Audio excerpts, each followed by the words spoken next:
Whose country is it anyway? Perhaps March and March might go global.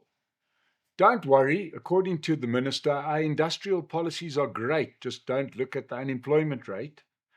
And we may be one of the few countries with 2 police ministers and 2 police commissioners, but crime just keeps on going on. Welcome to the Political Insider.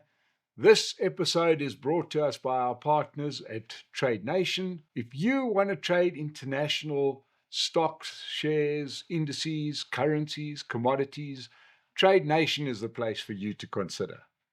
Visit their website at tradenation.co.za and trade international markets from the comfort of your chair in sunny old South Africa. While you're on the computer, remember just to subscribe to this channel. So, for the last couple of days, the international news has been filled with the news of 300 Ghanaians who are returning home from South Africa because they fear xenophobia. You can't watch BBC or CNN without seeing this in a news clip, with sad people giving interviews saying that it's become unsafe for them to be in South Africa. And they've decided to go home to Ghana just because, they can't continue with their activities in South Africa. What is never mentioned in these newscasts is that of these 300 Ghanaians, 10 were documented properly. 290 weren't. Either they had expired paperwork or no paperwork at all. And this is the problem for South Africa. The problem is that thanks to our bad governance for more than 3 decades, the chickens have come home to roost, and South Africa has lost the media battle. Any other country protecting their sovereignty would have the sympathy of the world. But South Africa protecting its sovereignty looks like people trying to escape a corrupt government. Now, South Africa is a very open society. I mean, I do this show without fear, legitimate fear of being shut down by the state. That means that anybody in the world can get free access to all of South Africa's news, whether it's good or bad news. The problem is we just don't have a lot of good news. And we know which type of news sells more newspapers or gets more clips.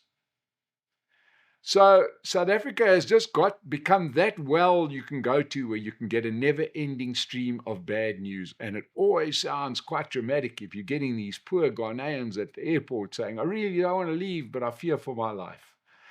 And it is to do now with all these years of failure of our government. It looks like every time we have a problem here, what is reported is not the fact that these Ghanaians were breaking South African law, but that South African government chose to now apply the law. Right now, because of our bad government, the impression has been created that South Africa is a failed state. Whereas because of the citizens, the resilience of you and I, we live quite peacefully, despite the failure of our state. Could we live better? Absolutely. Is this the best place in the world? It could be, but it's not.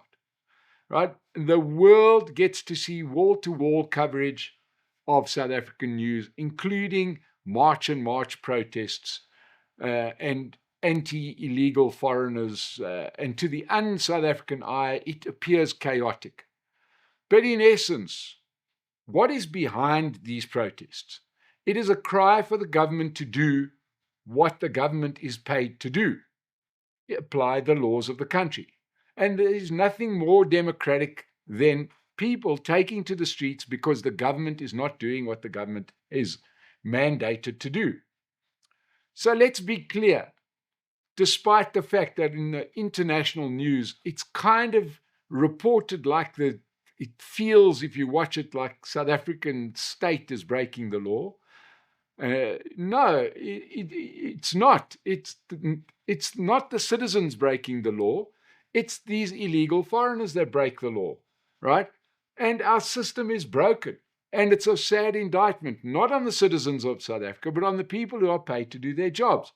We know that we've got bad border control systems and officials there who, slip a $20 bill into your passport and suddenly your passport may be stamped. all the way through to the corrupt metro cop who will rather shake down that illegal foreigner than actually report them for, and go through the correct process. Now, what I object to is that it's very rich for the Ghanaian government to say, we have listened to the plight of our citizens in South Africa who feel that their lives were in danger, who feel unwelcome, and it is the responsibility of every government to ensure that its citizens are taken care of at home or abroad. This is a direct quote from the Ghanaian embassy.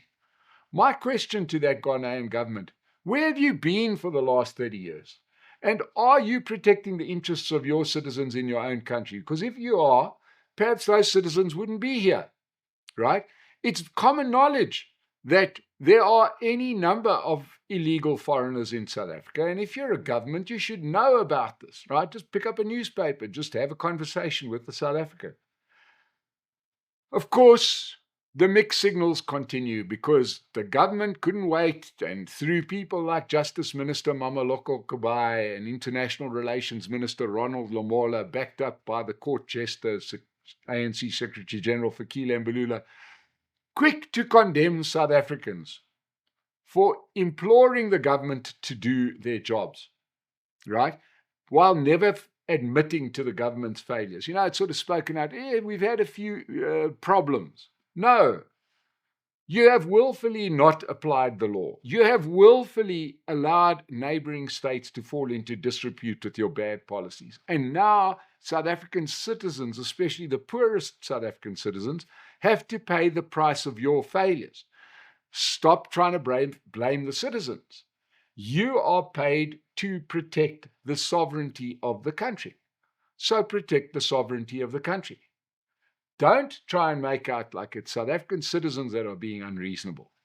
It's the government who are being unreasonable. It is the ANC and the EFF who seem to be more committed to their Pan-African stance and their struggle history that are creating the problem. Then they should not be surprised if South Africans decide to vote for parties that care more for South Africans than they do for illegal foreigners.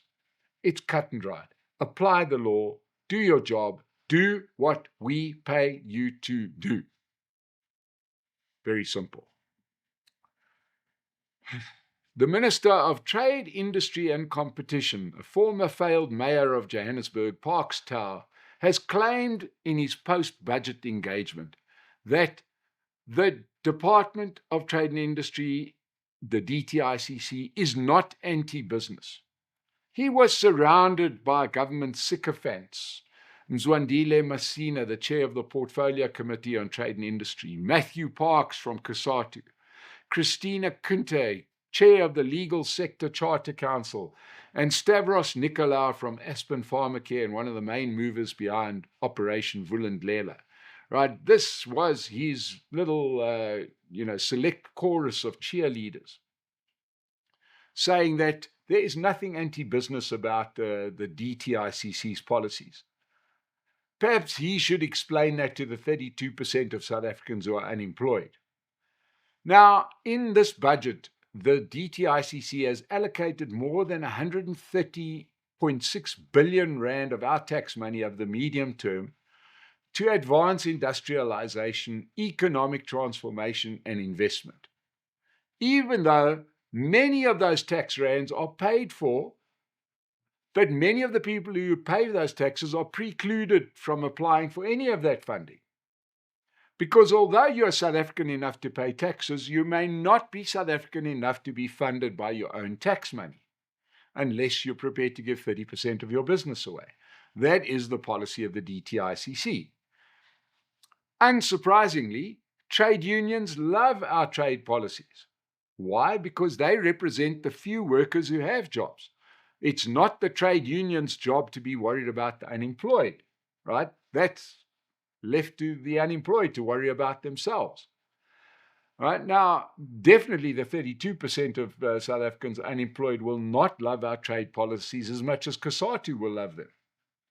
Now, Christine Kunte, who deals with legal sector transformation, which is currently in court being challenged at the moment by the legal industry, was scathing in saying that South Africa could never grow while most of its population remained locked out of meaningful economic participation. Now, I'm not sure how any South African is locked out of the economy, right? It's the same for anybody. Nobody stops any South African from starting a business. And I'm not sure how changing the complexion of people who have jobs and who act as your lawyer will help to grow the economy. Surely, if you need to replace a white lawyer with a black lawyer, you're not really creating anything. You're swapping one person getting an income with another person, and that may be great for the person getting the job. But the economy can only grow, not when you shuffle those particular pieces on the chessboard, but the economy can only grow when you add businesses. You increase the amount of economic input and not just exchange one employee for another. Unless you feel that black people are incapable of starting business, we need to push white people out so that 7% of the population can create all the businesses that the country needs to start eating into our unemployment rate. That is ridiculous, and it's demeaning to black people. It's a stupid policy. I'm not saying that transformation is unnecessary, but our problem isn't transformation. Our problem is the size of our economy. It needs to grow, right? I mean, just listen to what the Deputy Minister, Zuko Godlimpi, said. She pressed the need for public procurement to be given to the comrades, because what could possibly go wrong with that? Well, let's just ask Justice Madlanga and his commissioners how well that's worked out when we've got any kind of procurement that's not based on the best product at the best price. All sorts of fun and games start. At least there was one bit of common sense from Deputy Minister of Trade and Industry, Alexandra Abrams, who said, South Africa cannot regulate its way to prosperity. We must build our way there. We must trade our way there, and we must industrialize our way there. Do you think any of those cheerleaders will hear that? It seems way easier for some bureaucrat to say, we'll change this economy, is we'll change this person for that person. You're changing nothing, right? Unless somebody goes out and starts a new business. That should be the bedrock of our industrial policy, is economic growth. Don't worry about the numbers. We are running out of white people. What are you going to do when you run out of white people? That is what the government should be thinking about, not necessarily the numbers of people in certain positions and rich lawyers wanting to get richer, right? What we really need is more businesses, and the DTICC's policies are a flippant joke. Ask the 32% of South Africans who are unemployed. Now, South Africa is a unique country. It's unique in many ways. We understand that we say sorry even when there's no need to say sorry. We say shame even though when it's not a question of shame. But one of the other unique things we've done is we've decided that it's a good idea to pay for 2 police ministers and 2 police commissioners. Remember, we've got a police minister who's acting. We've got a police minister who's watching Netflix. We've got a police commissioner who's acting, and we've got a police commissioner who makes guest appearances in court. Can't fire them. No, we can't have somebody in the job who's there to do the job. No, we've got to have people that are not there to do the job, and it shows.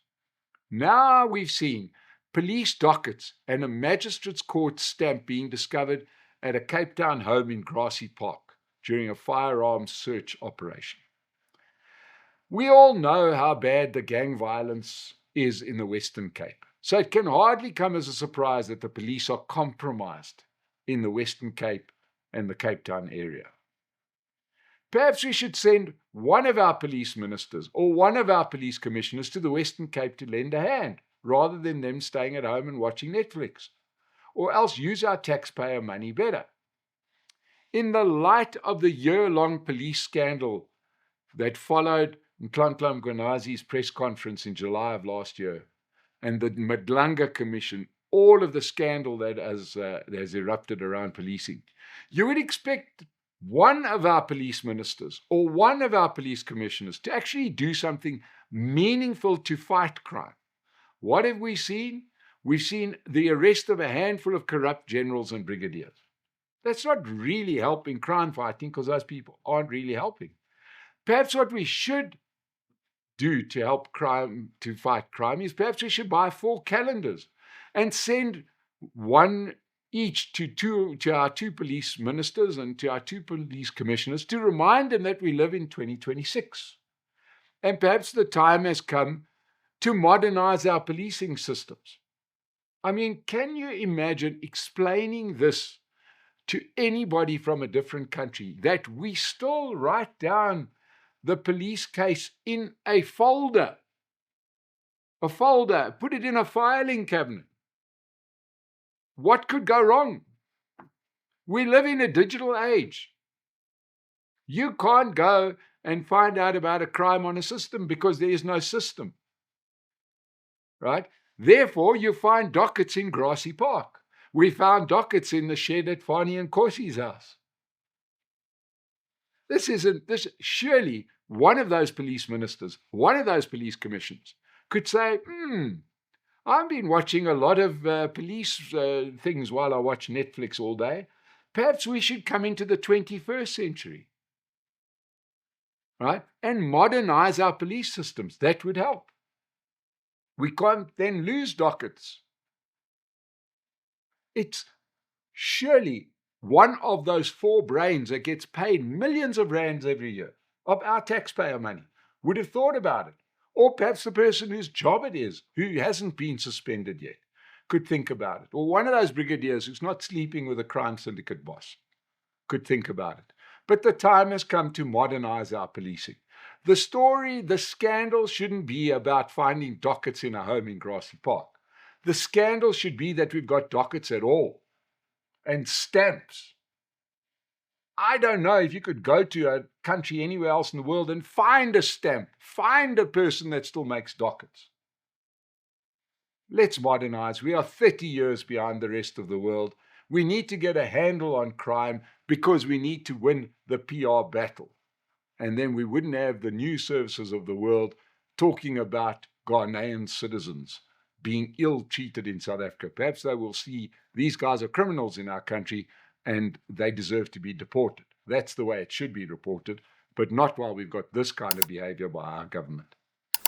That is all from the Political Insider. Thank you so much for joining us. We'll see you again soon.